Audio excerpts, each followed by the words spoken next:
FOS TV is brought to you by the Lion's Den. The Den always has been and always will be about enjoying family and friends in an environment steeped in Happy Valley tradition. So come back to the Den, the perfect place to recall old memories while creating new ones.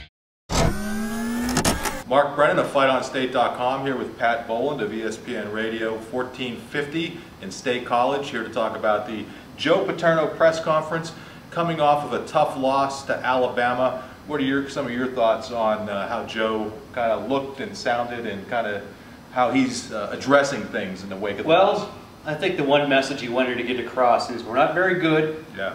We're going to get better. Better days are ahead, but still displeased with the tackling and a lot of the things that transpired at Alabama. But it really was what you would expect from Joe after a game like that. Yeah, since we're negative kind of guys, why don't we start off with the negative things that he talked about? Because he did talk about some negatives and positives that came out of the loss to number one. Tackling was first and foremost on his list. He clearly was not happy about that. He did not think, he didn't think it was a lack of aggression or toughness or that sort of thing. He said he thought that the players just don't quite have the confidence, and they maybe got down there in that sort of atmosphere and let it get to them a little bit.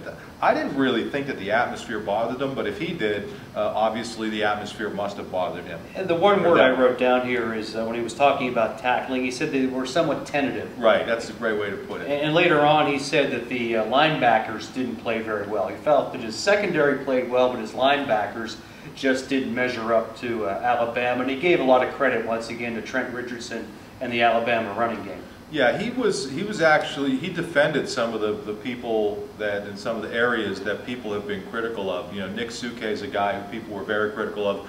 Joe didn't seem to think that he had a particularly poor game. He also thought that the defensive line, all things considered, played well. Even though they didn't get a sack, he said you have to be very careful against a quarterback like McElroy with what he's able to do scrambling. The other negative that he brought up is the lack of turnovers. And clearly through 2 games, for the defense to have caused no turnovers, that's a real red flag. I mean, I'm not sure what leads to that. I guess it probably goes back to what he was talking about, just playing with that sort of confidence rather than to let the play come to you to go and make the play. Well, you look what happened to Penn State. Alabama pressured Rob Bolden. Yeah. He threw interceptions. They came out hitting. Penn State fumbled the football.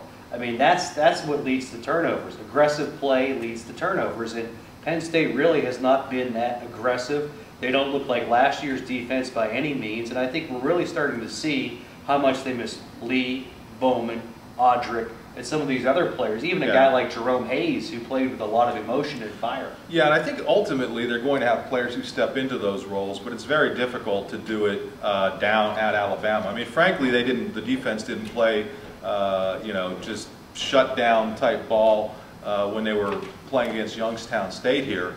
Obviously allowing one real big play, but to go down to Alabama, really, I think these guys have a lot of growing up to do, and I don't think that's necessarily a bad thing. I mean, he kept going back over and over again to the fact that they have to coach better, they have to play better, but that the team just needs to get more experience, especially that defense, to be where it's comfortable making plays. And I think that this week is a good week to play someone like Kent State. Yeah. They're not as weak as a Youngstown State, but really Kent State's been to 1 bowl game in the history of the program.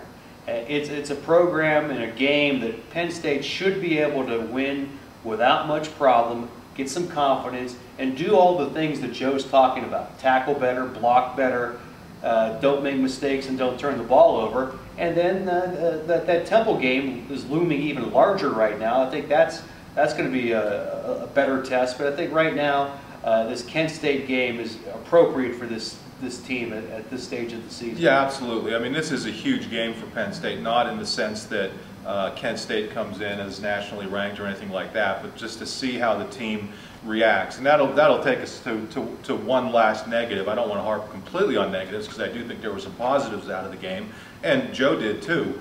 The turnovers. I mean, clearly Penn State was able to move the ball, which surprised. They were able to move the ball better than I thought they would be at Alabama, and sustained or just committed just some very difficult turnovers. A couple of interceptions when Boland was pressured. Don't know that you can put too much on the kid about that, but he shouldn't be, you would hope he wouldn't be pressured like that against what Joe Paterno said was max protect a play, and obviously Chaz Powell with the fumble. So they have to hold on to the football, especially in that atmosphere, but you would hope that it's a lesson learned.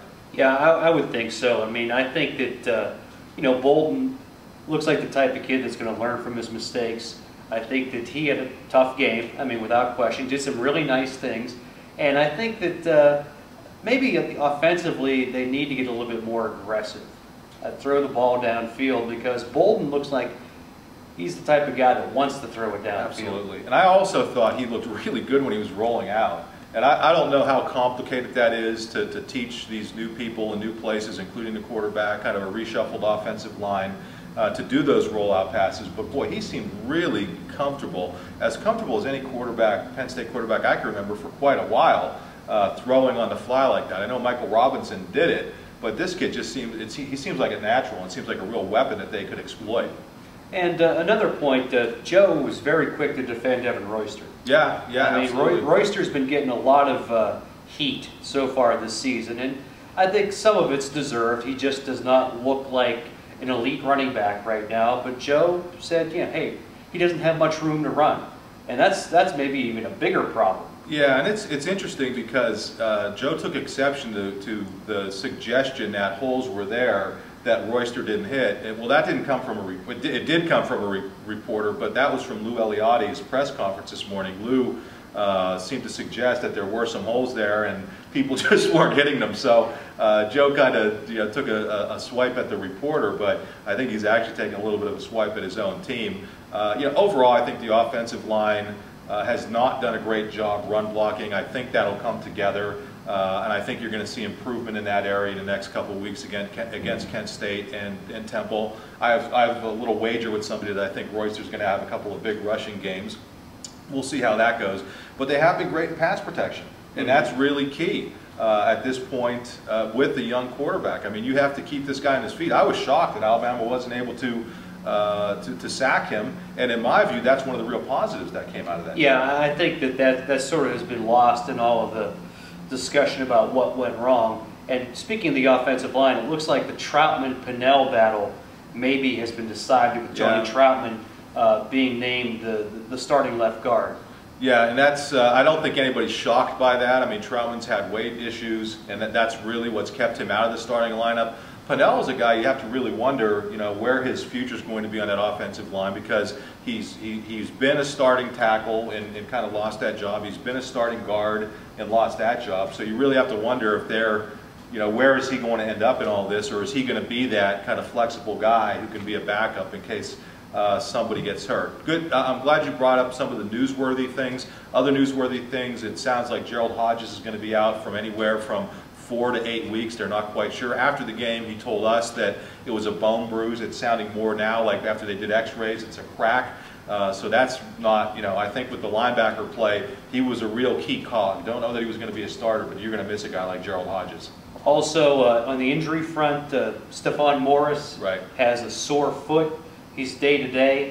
He's going to try to practice today, which is Tuesday, but he played most of that game with this bad foot, and he said during his conference call today that he probably should have told someone, but he just did not want to come out of the game. Yeah, and you would hope that the kid learns from that, because the last thing you would want is to play an entire game on a bad foot and not tell anybody and have something that's minor become major. The good news is he had x-rays, no break in the foot. He thinks it's some sort of nerve thing or something that's bothering him. He's hoping to get back into practice Tuesday. Not sure when you're viewing this, but it sounds as if he's going to be good to go. I mean, the real positive from my perspective is that I thought Penn State went down there and didn't embarrass itself in any way, shape, or form whatsoever. Yeah, there were some tough turnovers. And I think ultimately Joe said this too. He said, hey, it's not like you want to go down and take a licking, as he would say, but I think this is the kind of game, and I think he thinks that they're going to be able to learn from, and I think that's why he was so tough on the team and kind of, you know, with the media a little bit afterward. He even joked about that a little bit today. But I think that's why he's so tough, why he was so tough on the team after the game, and he said he was tough Monday as well, because he realizes that this team has potential, and you better learn from this. So he's driving that home, and he drove it home throughout the press conference today. And when they go to Iowa in a few weeks to begin the Big Ten season, they know what it takes to win a big, tough football game against the physical team. I mean, Alabama taught them a lesson. Hopefully they'll learn from that lesson. They'll be good to go come the Big Ten schedule. Well, they're not going to face more talent than that, I can promise you. And they're not going to play in a more, I don't want to call it a hostile environment because those fans were amazing, but it was loud and it could be intimidating. Now, Ohio State's loud and intimidating. Iowa's loud and intimidating. I'm not dissing the Big Ten, but I'm saying they won't face circumstances worse than they faced. And I thought overall, you know, outside of the mistakes, they acquitted themselves well, and you could see some areas where they're going to be able to build. Just so you know, we've been moving this thing around. This week we're in the Letterman's Lounge. We're here with our friends Cappy, Brandon Short, we've got Courtney Brown, and Arrington's probably, is Arrington? Yeah, Arrington's. Yeah, Arrington's. You can see Arrington. So they're here in case we get out of line, just to keep us in line. Who else do we see here? Anybody of note? Joe, you can't see it up here, but he's being carried off after winning a national title. And that's something Pete Gifstopoulos maybe off to the side. Yeah, so someday if you ever get in the Letterman's Lounge, this is what it's all about. Anything else that you think that we have to cover that we didn't cover? No. I think we pretty much covered it all. If you have any other questions, be sure to just zap them to us on at FightOnState.com on the premium message board. I'm Mark Brennan for FightOnState.com. This is Pat Boland, ESPN Radio 1450 here in State College. We're signing off, and we'll see you next week.